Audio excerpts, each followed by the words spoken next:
All right, we're live. We got Duncan Farrow in the house. I've known Duncan for a few years now. He's out in BC with Farrow Built, as you can tell by his hoodie. Why don't you tell us a little bit about what you do, Duncan? Yeah, thanks for having me on here, Nick. It's awesome to be on a podcast with you. You're going to be famous someday with these podcasts, so That's the plan. on one of the first few. But yeah, we build shops, barns, and garages just in British Columbia for now, but plans to expand. And yeah, we do repair and maintenance as well, farms, acreages, bit acreage development, fencing, that sort of thing. But for the most part, it's shops, barns, garages, and roofing, metal roofing. Awesome. Well, there's some crossover there with the roofing, but I'm curious what got you started in the trade, and then also why did you start your business? Yeah, that's kind of cool question. Trade in general, like I grew up with oil field. My dad was in the natural gas industry. I just figured I'd be in the oil field and looked at welding at one point, a few other things. That's where all the big money was, is how I was raised. Like, you don't make money anywhere except in the oil patch.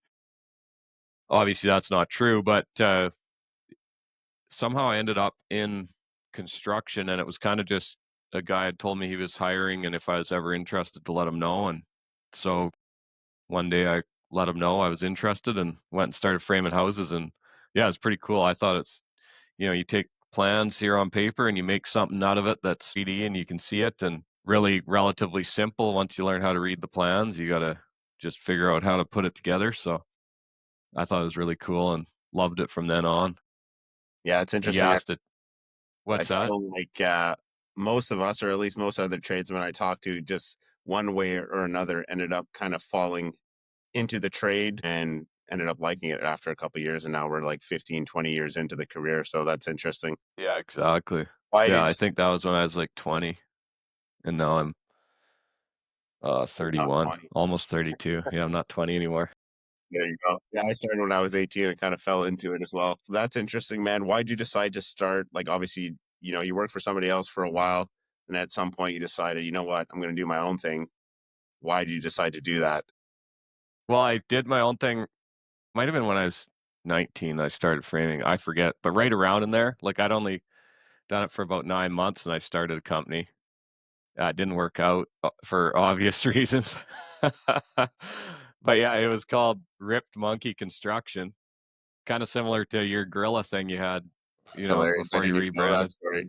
Yeah, Ripped Monkey Construction, and our logo, I should send it to you sometime, but it was like a big gorilla standing behind a house with a hammer in his hand, like way bigger than the house, right?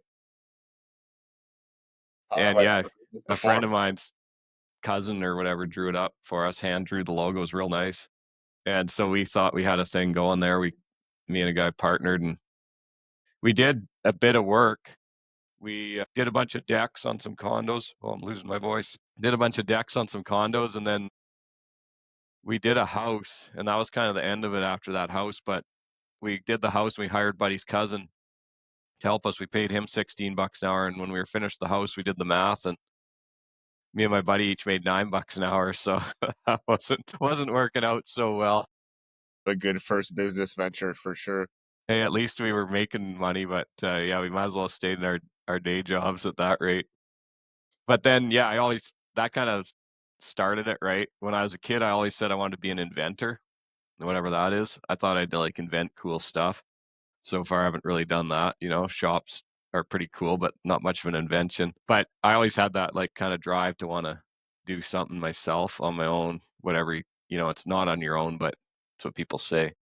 Start a business and do that. So yeah, eventually I did it again after I was building pole barns in the prairies for a few years. And then the time came, got married and sick of working away from home. I figured if I'm married, I might as well spend some time with my wife instead of seeing her on Sunday afternoon. Cause what I would do is I'd be working out in the prairies. Friday, I'd rip back to Alberta where we lived, load up the sleds, and I'd head straight for Revelstoke, sled all day Saturday, come back home Saturday night late, like get home at midnight, and I'd see her for part of Sunday, and then I'd head back to work Sunday afternoon. So she wasn't real Made her happy about happy. that. You bet. So then we ended up moving back to BC and going from there. Okay. So you started framing houses, then you moved to, or you were working in the prairies like Saskatchewan or Yeah. Manitoba? Yeah, mostly Saskatchewan, a little bit of Alberta, and then some, I think we did one job in Manitoba. Okay. And out there you were building like the pole barns, the shops, like the stuff that you're building now.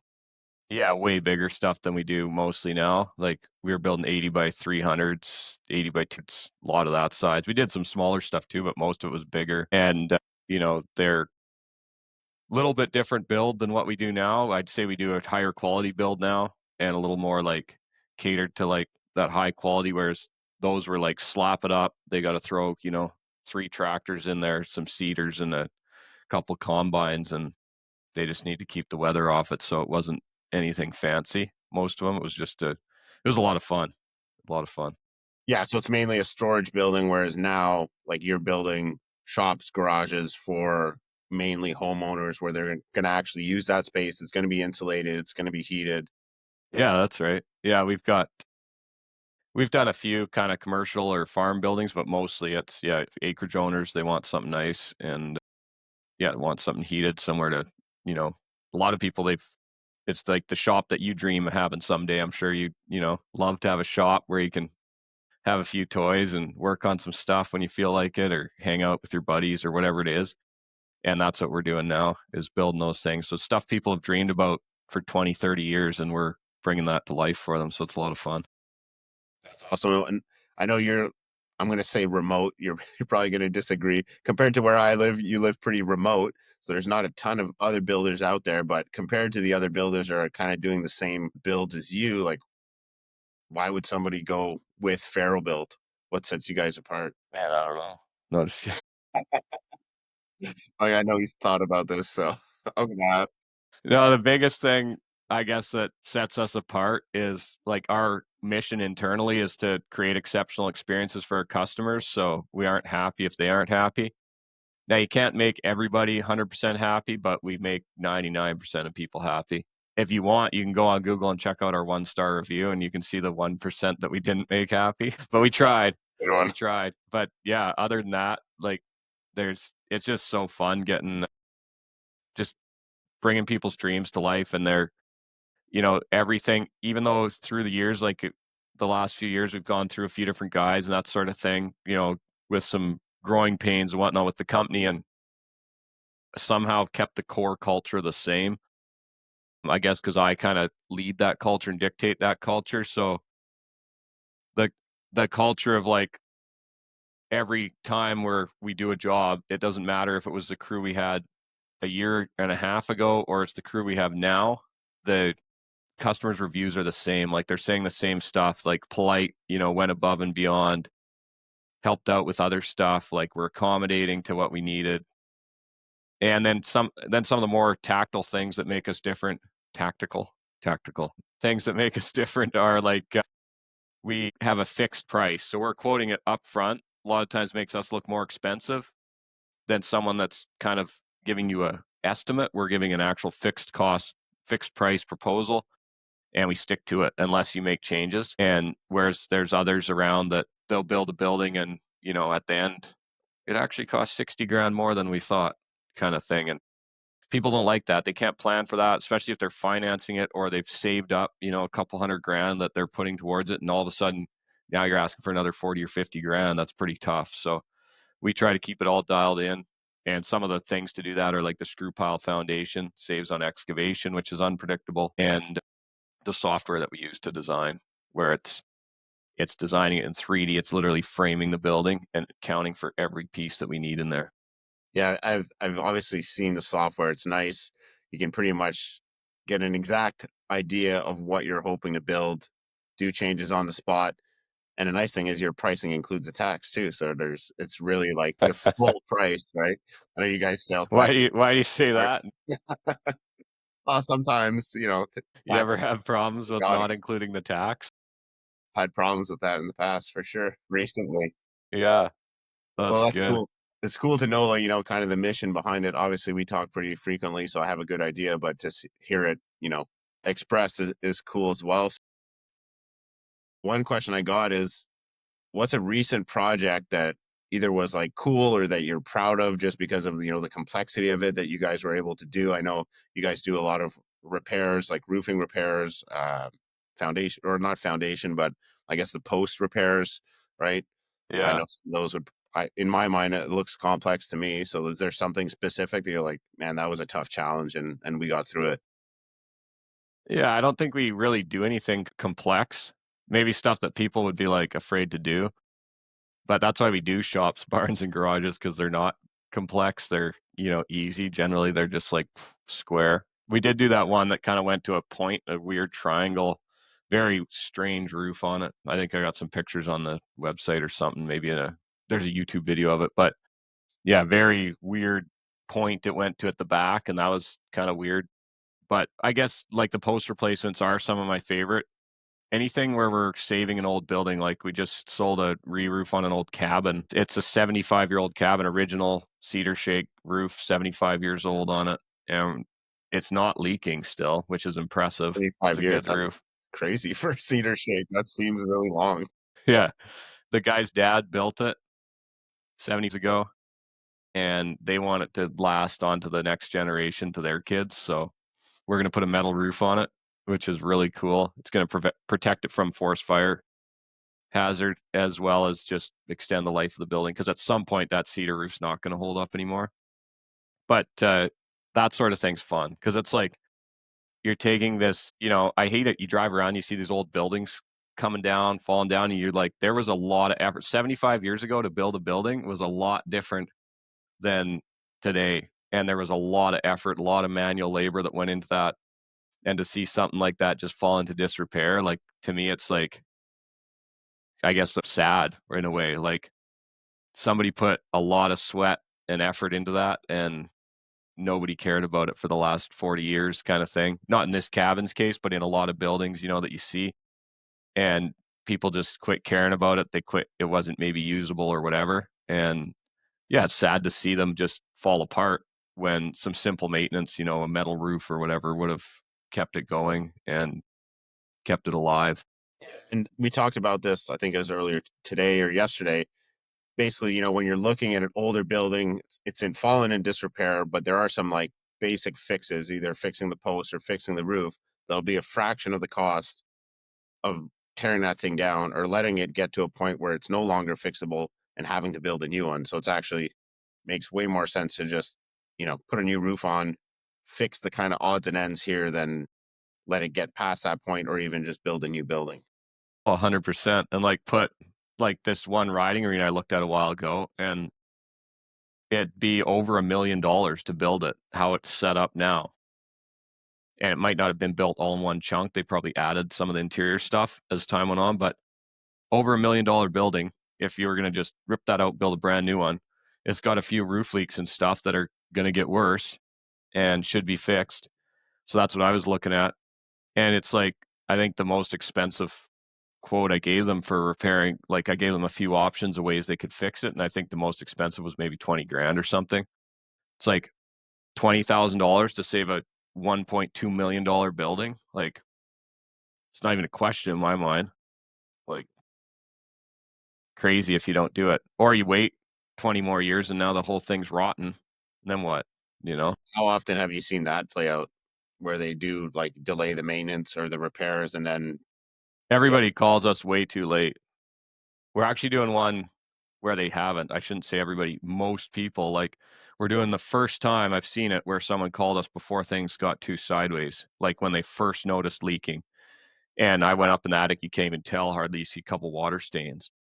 And so we're doing a big repair on that building way early on, which is good, but it's super rare. Most people, they just wait until the thing's rotting and there's huge problems and then cost them 10 times what it should have cost. and how did they even notice that that building was leaking if it was only like a couple water drops? Well, they just saw it, they're real particular and they noticed a little bit of water staining and stuff on the ceiling.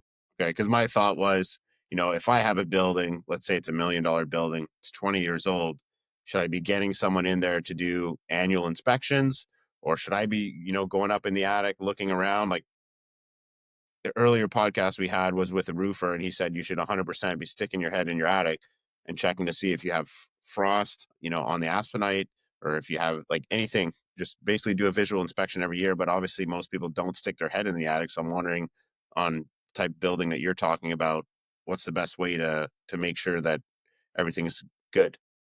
Yeah. Nobody's gonna stick their head in the attic every year, that's for sure. Like, you could tell people that, but nobody's gonna do it. So I don't even think it's necessary. Like, I think that's a bit extreme. If you're gonna look at it every year, there's probably something you better fix. Like if Fair enough. you shouldn't have to look at it every year. But if you do have a building that's, even 10 years old and you've never checked, never looked in the attic, you could look in the attic. You're gonna have to have a good light to see unless something's really, really bad. But yeah, you could check that. I would recommend actually just getting someone to get on the roof and check it out or bring someone in. Most people aren't going to know really what to look for. Like you said, this other guy said look for frost or whatever it was, which might be good. But really, a lot of people aren't even going to know what to look for. There could be stuff, there could be problems like most of the problems we see could have been prevented if the buildings were built right. So we're seeing like, even on this one that's only 16 years old, screws that aren't even into the plywood. There's a gap and they're just threw the metal into tar paper. Like it wasn't done right. Right from day one, it was wrong. But like nobody noticed. It passed city inspections, it passed everything. And it's got screws that are just stuck into tar paper. I mean, pretty much anybody would know that's not right, but nobody caught it. And it went through all the inspections. That riding arena I mentioned, same thing. There's screws that don't hit the wood. They just put the screws in and they're into nothing. I can pull the screws out and look into the riding arena. So a lot of it is just poor workmanship from So the start. how would you avoid that? Like, you're putting together, Put them because you in so guys they do hit the new. wood. Yeah, that's a simple question for sure. But, like, if you guys are building a new building, because you guys do new builds as well, you don't only do repairs, how do you make sure, like, everything is good? Because, like you say, and I'm in construction too, so I understand it's a big project. Some little details might be missed or done improperly, and it's very hard to go over every single little thing, and, like, the inspector's not gonna catch it, right? Yeah. So what's the best way to prevent that if you are getting a new build, whether it's with you guys or somebody else?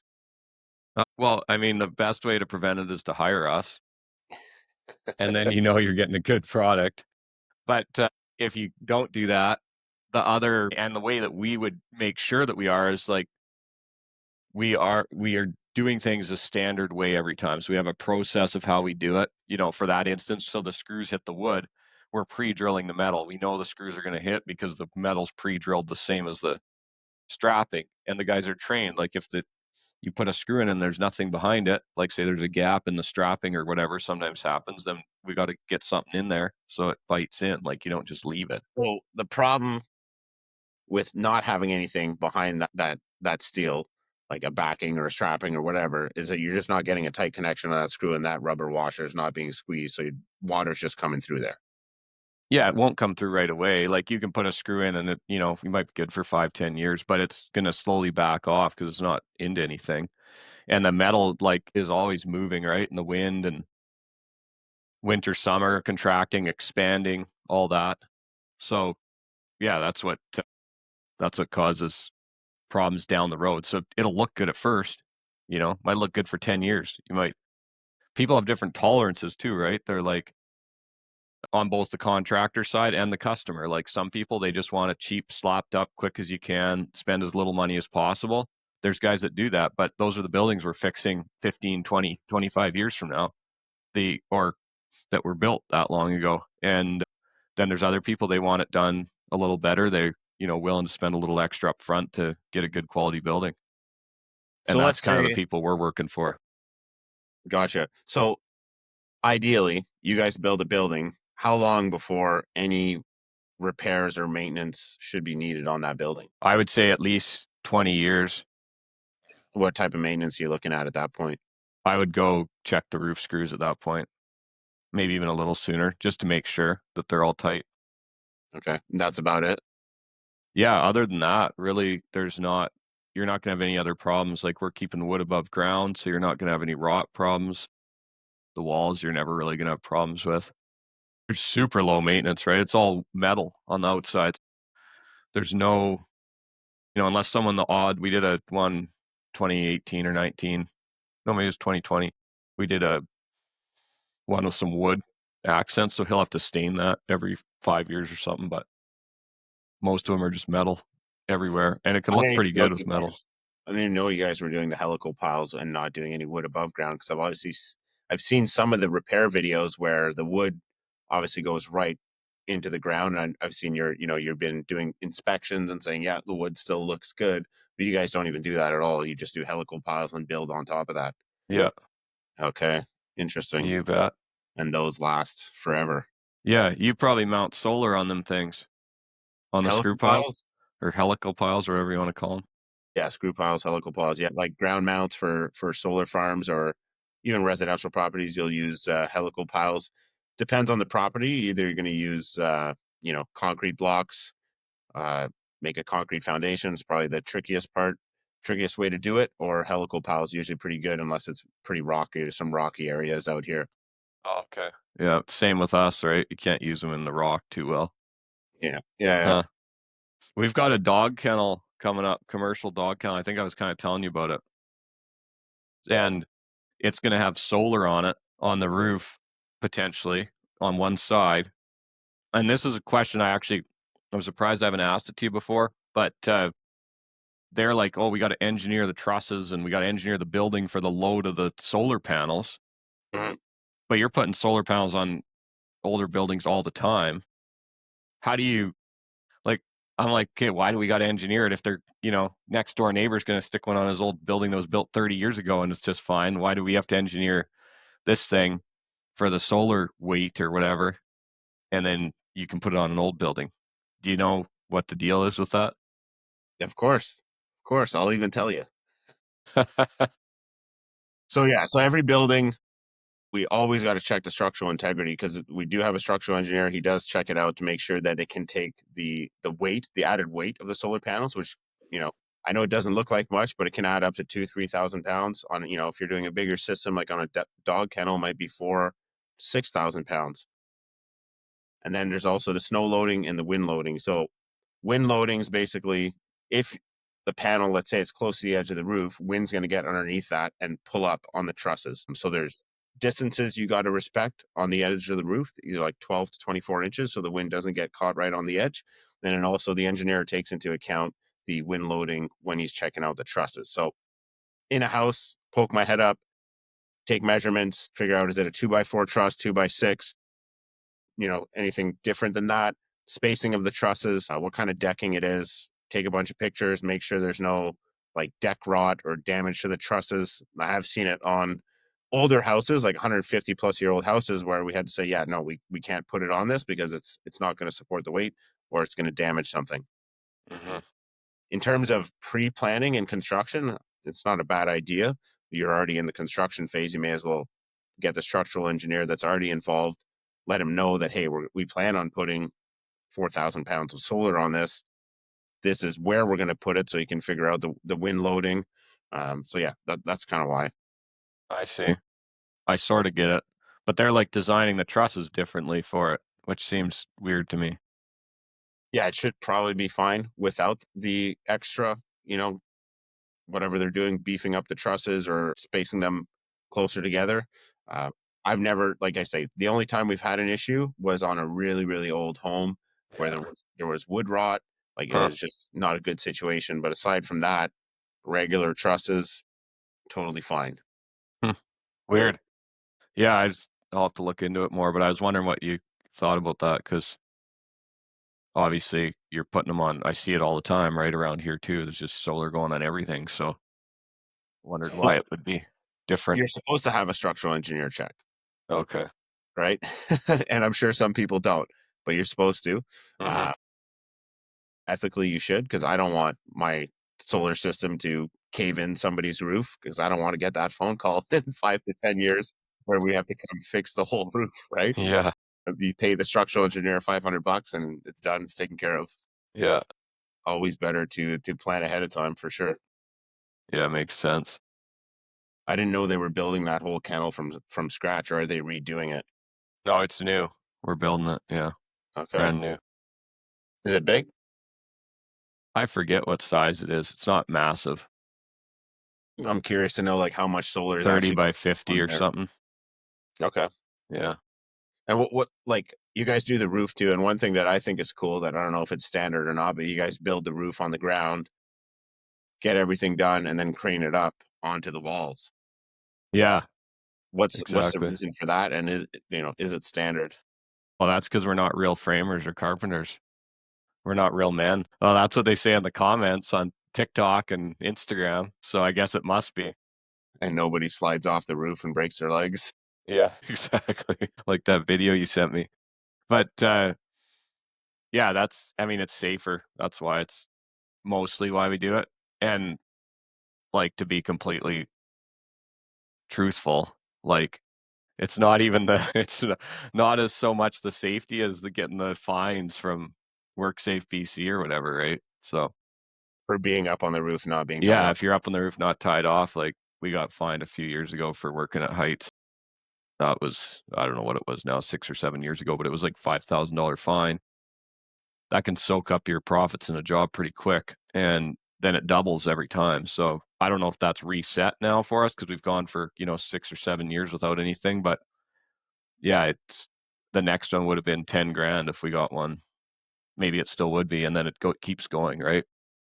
So that's actually a more of the reason, but then also as we grow and stuff, a guy's gotta be if you can be safer and more efficient, then you might as well do it.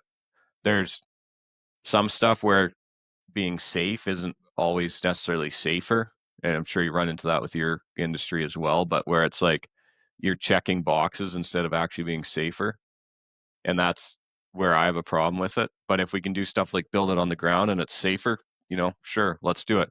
Would 20-year-old or 22-year-old Duncan want it to work for somebody that's doing stuff the safe way? Probably not. But now it's like I kind of have to if I want to. I could continue to do it the way we've been doing it, but I could never grow the business because as soon as say you've got 2, 3 crews out there and then somebody dies or something and that, causes big problems. You can actually get charged for manslaughter if someone dies on your site and they're not tied off and you Well, knew about it. aside from charges, I wouldn't want that on my conscience personally. Like I always tell the guys, you got to tie off. I know it's not a steep roof, or maybe it's not even high, but like you have to tie off because even if you fall when you're tied off, still a bad situation. Still probably going to break your hips or Dude, I'd rather fall not tied off. yeah.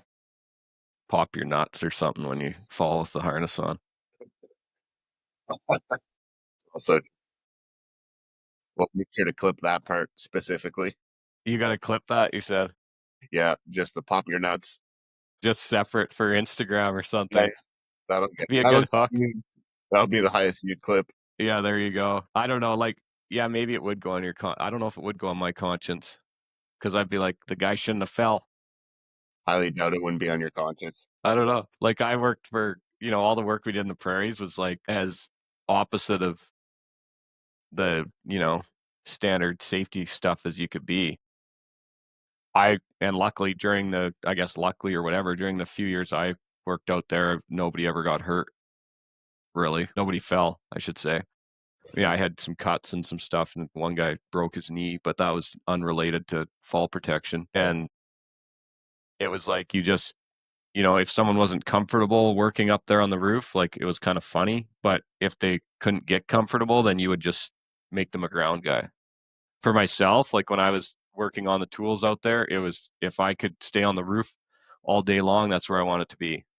I there was multiple days on those big buildings where I'd be on the roof all day, like, I'd come down for lunch. After lunch, I'd be back on the roof, and I wouldn't touch the ground again until the end of the day, and that's how I loved it, like, I didn't wanna be on the ground. I wanted to be up there on the top. Got Yeah, it was like a sport, man. You became an athlete, like, it was I was in some of the better athletic shape. I may be stronger now from the gym and stuff, but I was in better athletic shape at that point, just crawling around the roof all day, right? Running on trusses and stuff.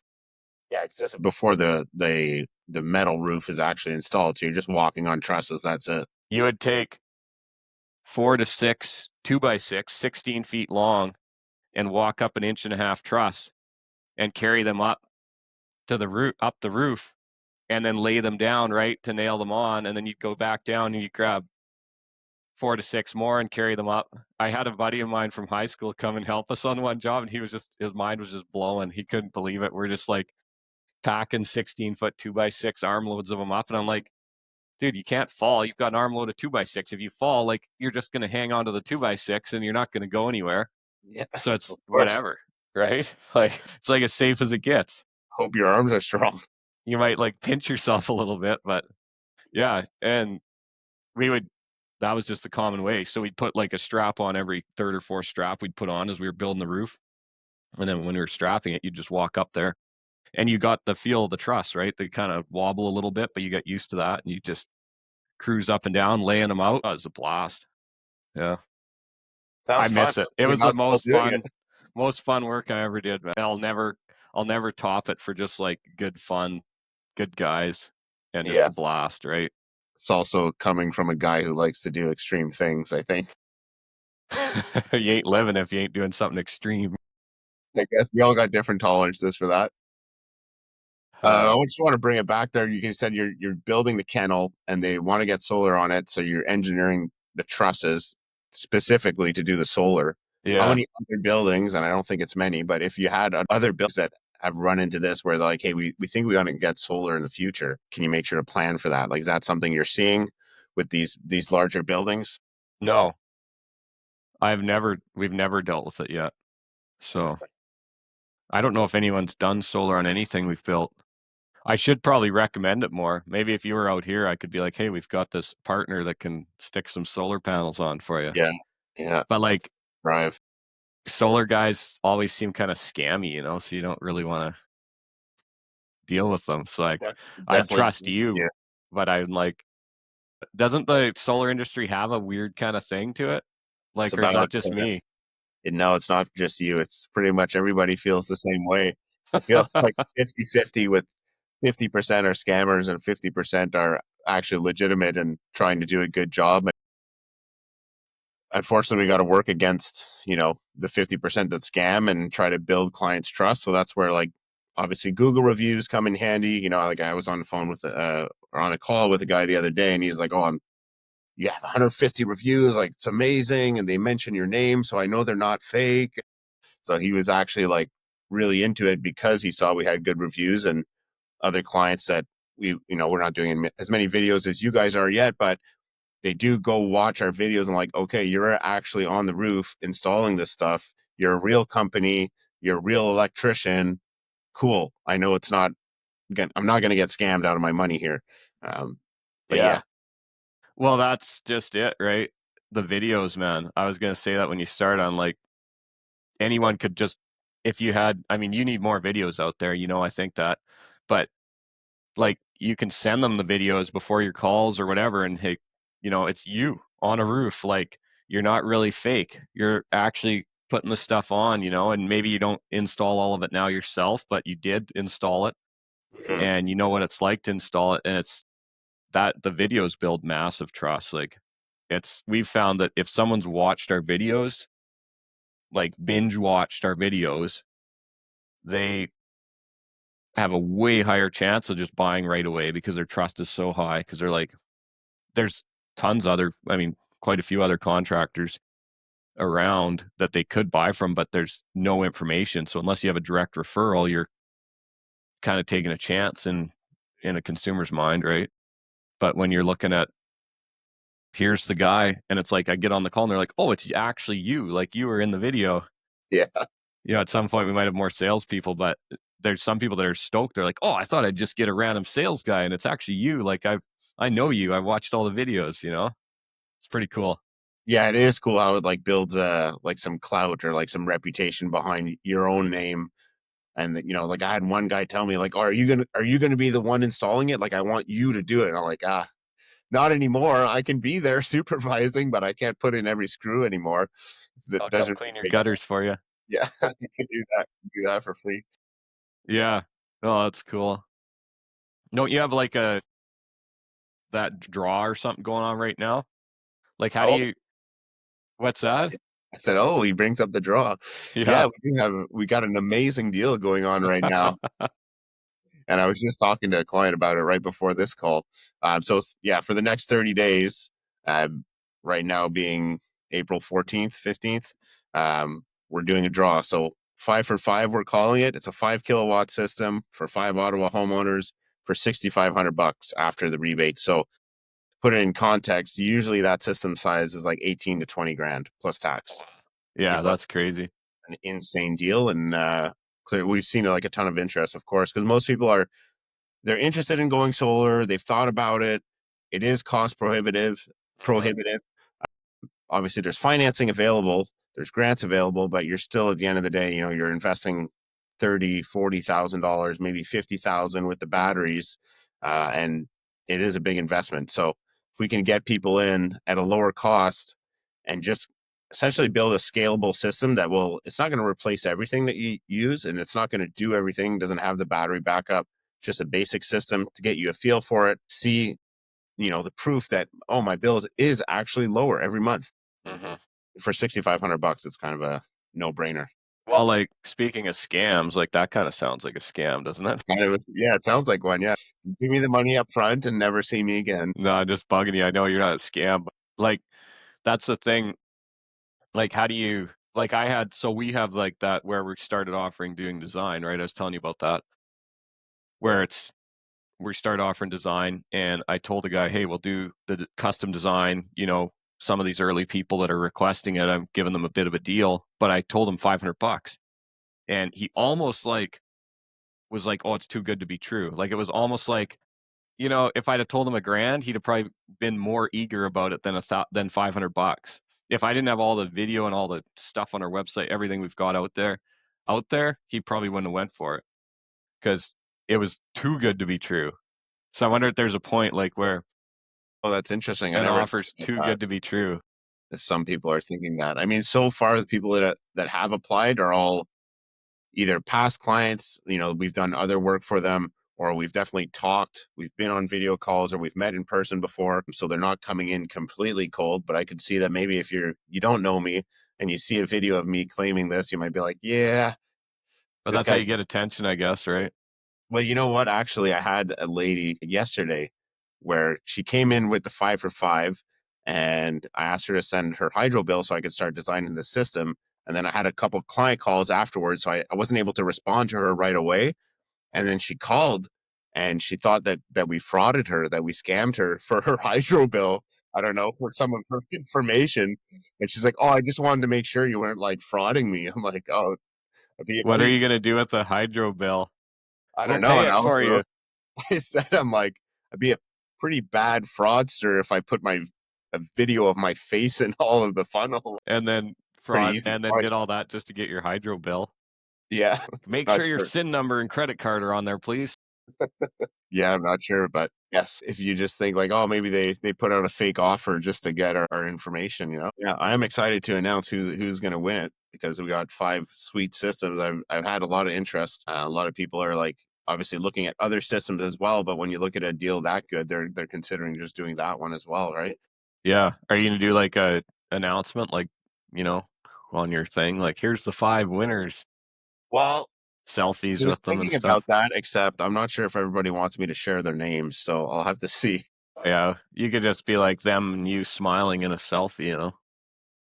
Yeah, I could do that as well. Do you Yeah. have that in your thing, like media agreements in your contracts? We have that in all our contracts that they basically when they sign our contract, that allows us like, that has all the other legal stuff, but has a media agreement, so we can take any photos and videos and audio that we record on their property, and we can use it wherever we want, I didn't even think of that. No, and I they don't have won't be to. paid for it. They come after you for royalties. Yeah, that's same in our employment agreements, and you should also have it in your subcontractor agreements probably too. Yeah, it's good. I knew you had it in your employment agreements, but yeah, I never thought about doing it on the client side as well. I mean, most 100%. of our clients are totally fine with it, but I haven't really asked But permission, I if they guess. change their mind, then they Yeah, might not be fine with it or something happens down the road, unless I'm making a and then bunch of. you're trying to scrub it off your stuff. We had one customer that didn't want us to take pictures, and then our media person at the time had a bit of a misunderstanding and posted some stuff, and then it caused a bit of problems, but now we just put it in every agreement, like, We would probably take it out if we had to get a job, but, like, at the same time, it's how we're getting a lot of our jobs, so it's not really handy to us if if we're working on a job for a month, we can't take anything from it as Mm. far as content.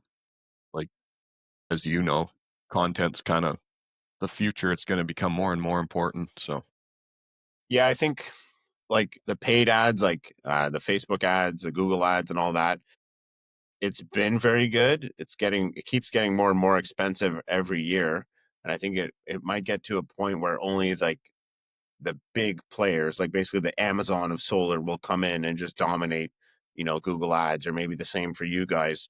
But where we can beat them out is on the content, Mhm. because people want to see real people doing real things, right? Yeah. Like you say, like, oh, it's actually you. Like, that's crazy, Yeah. they love interacting with real people. So I think that's where we can kind of beat them out. And that, the good and bad is that it's free. It just takes a lot. It takes time. It takes Yeah. time, and it takes time to do it.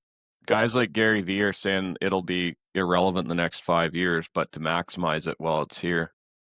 Interesting. It's one of the only times in the in recent history or maybe in the history of the world where you can get that much audience for free, 100% for free. And he's saying it's going to be irrelevant. Why? With all the new stuff that's coming, like glasses, and he's like, the phone's gonna, 10 years from now, a phone will look like having the old phones, But he doesn't think people are going to consume content anymore. not the way we do now, I guess. Okay. I don't know. I don't know much about it. I know right now they are, so that's what I'm hammering on. But it's easy to stand out because there's not a lot of people that do it. Well, so, and that's, obviously I watch your content. I've seen you guys have been killing it for like 2, 3 years. I saw you go from whatever 500 followers to, I don't know, 10,000 or something on Instagram. And, you guys are doing it across all platforms: Instagram, Facebook, YouTube, Yeah. TikTok, Everywhere. LinkedIn, LinkedIn, Snapchat. Snapchat too. Okay. Snapchat Yeah. doesn't get much, Yeah. Okay. but TikTok never used to. Now we're over 20,000 followers on TikTok, and we get leads from TikTok every month. So It's which one crazy. of those, I guess it like sounds like it kind of changes over time, but which one of those platforms are you getting the most traction with? I mean, like, in terms of work, jobs, leads, you mean? Yeah, I guess so. Yeah. Like, I mean, followers, woohoo, right? Unless they're paying you. Yeah. Facebook's actually paying us money because we have Yeah. enough on there. So we're getting paid from Facebook, but thanks to the haters.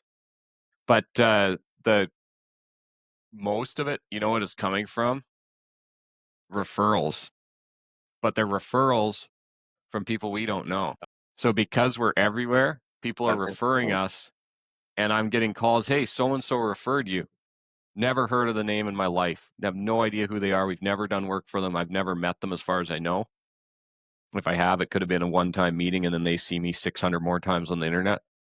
Uh, Like, I don't know the name, don't know who it is, and I'm just like, "Oh, thanks. I'm glad," I'll have to let them know, "Thanks for the referral," but I literally don't know who it is. And so That's we actually interesting. are getting more from referrals, more work from referrals in the last year, but referrals from people that have seen our stuff and not actually purchased from us. So it's interesting. It's hard to track then because you don't know. And that's why I think it's important to just hit everything because you don't know what's actually working the best. And it's funny, man, because there's like, and I don't know if we're getting off track for this, your podcast or the purpose of it, On track, buddy. All but good. like, so I'm on a call, a couple weeks ago, and I've had it happen a few times. There's these people that are like, hire me to come in and fix your, do your online marketing and your social media and stuff. And they're giving advice on here's how you should do social media. You need to cater each thing to each person. I'm like, and they're Anyway, telling me all this advice. And I'm like, okay, cool. They're telling me this advice on this call, right? So I look up their account, 300 followers. I'm like, okay, disregard all that advice that goes against what I'm doing because so they have all this like crazy advice and they aren't, maybe they're doing it, maybe they aren't, but whatever they're doing ain't working. Like, and I'll tell you, for us, it's what works and it works with pretty much anything you do. You just do as much as you possibly can and it's going to work. Like, you'll figure it out. And so they're like the specific advice was like, "Oh, you gotta post different on YouTube than Instagram, than LinkedIn, than."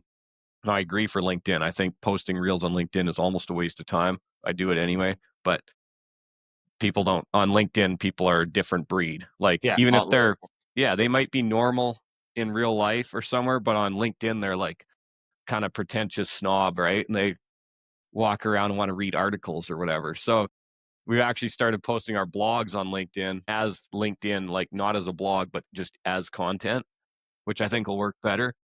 But, so that was their advice, like, "You gotta post different because people are gonna watch they go to YouTube to watch something different than they go to TikTok, than they go to whatever." Yeah, I And I'm could s like, "That" but, like, if you okay, sure, maybe they do, I don't know. Like, look at all our accounts, it's working on all of them, mm, and we're posting the exact same thing on every single thing, and the only ones it's not really working on is Snapchat and LinkedIn, which are hard to get people on anyway. But my point is, like, they tell you this, but then they have 300 followers. So why would I listen to them? Like, I'm just going to keep blasting 3 things a day on everything, and it's working. And you could be like, I can't do social media because I got to make a different thing for Instagram and a different thing for YouTube and a different, and so then you give up because they make it seem hard, but it's not hard. You just post the same thing on everything, and it takes like 5 minutes, and you copy paste the captions, even literally the same. Like, I don't, it's no different. I mhm. post the same thing on everything, and a different person hates on it on every platform. Yeah. No, I agree with you. That's like the fitness trainer that's not in shape, right? I know people are Yeah, there's all a guy like that at my gym, yeah, they're training all this lady. and they're like, "Well, it doesn't mean that he doesn't know what he's talking about." I'm like, "Sure, but he doesn't know how to apply it, so I don't know if I need to listen to him." Yeah, and, you hear that, you know who you hear that from? You hear it from people that haven't done what they're trying to teach, and they say, "Well, the coach isn't the one out there playing the basketball game," but it's like, yeah, but that coach had coached, like, 20 years for free for some other friggin' crappy teams before he ever got that good or whatever. Maybe he was good when he's who knows, but it's it's also not as applicable, you know what I mean? It's Well, he's it's done different. Yeah, but it's like, it's always the people that, like, don't actually haven't done it that always go to that, "Well, the coach doesn't need to have done it." Well, the coach needs to have done something. Like, if you can't grow your own social media, don't try and teach people how to grow it. Grow it, have the proof, and then teach. yeah. That's what I think. Well, yeah, 100%, but There's there's a stuff I wanna, like, teach and help people with, but I've got stuff to prove before I can do that. And then once I've proved, then I'll go and try and help other people with it, but I gotta prove it first for myself. I couldn't even you imposter syndrome, like, yeah, you're gonna have imposter syndrome if you haven't done it because you are an imposter, you're pretending. what do you wanna do that you can't do now? I'm Well, I think curious. it'd be cool to help other businesses with different stuff, even with stuff like social media or just like running a business, which I haven't proved that I know how to do that very well yet. So that's like specifically the thing that I'm trying to learn, right? How to lead properly, how to hire, how to run a business, manage things properly. And once I've done that and proved it with and proof being in the numbers and like, hey, look, this is what we did, then or this is what we're doing because I don't plan on just quitting it, then I feel like I could help. I do give a little bit of advice here and there. Like, I have people that message us on Instagram and stuff, and I've helped out guys with quoting jobs and stuff. Like, even actually in Ontario, I've helped out a couple guys in Ontario with quoting jobs. Just helping out another guy in Pennsylvania here today that was asking for a bit of advice. But so I enjoy that stuff, but I don't want to help people. I don't want to pretend to know stuff I don't know. I think And it's it's like the same with typical what's up? I think it's the typical, I don't know, it's entrepreneur or business owner kinda trap that you never quite feel like you're there, like you're saying, "Well, once I get to this point, I think I'll be ready to, help people." But for me, at least, it feels like I'm always just moving that goalpost further down the road. Yeah, but like you and I haven't really done anything, Not right? really. Like, really, we haven't. Like, we're like 100%. insignificant compared to most companies. Does your light keep turning off or something? Yeah, it's my I computer. see. A little bit distracting. It's annoying for me. But yeah, they we really, I haven't done anything. Like, somebody might think we have, and it might look like I mean, we are doing something, we're trying to do something, we're We're but doing it's not. something we haven't accomplished Yeah. yet. So, like and I think, like, what you're saying is, like, yeah, you're never gonna feel like you've made it maybe, but you're also there are people I can help right now, but they gotta be pretty, like, behind me, which I wouldn't wanna be too far behind me right now because it's, like, not Uh, a good spot to be, you know what I mean? Maybe they just started a business type of thing. Yeah, like, and I can I like social media, for example, I could tell them how to do that. The stuff I can help people with is like, what's the best way to build your building? Should you do this? Should you do that? Like all that, boom. Like that, I'm 100% confident in. Like, do not feel like an imposter. It's like you could come to me and ask me anything with that. So that's how I know, like, if you've done it and you know what you're doing, you're going to be confident in it. And Yeah. I've done it, and we've fixed tons of stuff, so we know. Oh, here's what not to do. Don't do this on your building, you know? And then there's all these old grumpy guys on the internet that say, "Oh, I've done that for 20 years." Yeah, exactly. We're fixing them all. Thank you. But like, that's I what I get mean. So I'm confident in a lot of that stuff. And yeah, I 'cause think in the I actual business, you get to that point too, where it's like, okay, I'm confident up to, I can help someone up to this point. I know what you're saying. I feel the same way. Like I've been in the trade for like 15 years and pretty confident in what I know. There's parts of the trades I don't know, but the parts that I do know when I get a question and then, I have another contractor call me and I know, I'm like, just do it this way. It's fine. I'm 100% certain. But Yeah. yeah, haven't reached that point in business yet, and it's been 4 or 5 years. So I guess I need to give it another 10. Yeah. Yeah. I just got to keep learning. Yeah. Hey, I think that's a good place to end it at. Thanks for your time, man. I really appreciate you hopping on. Yeah. It was fun. You Awesome. bet. Thanks, Duncan. We'll catch you later, man. Yeah. See you, Nick.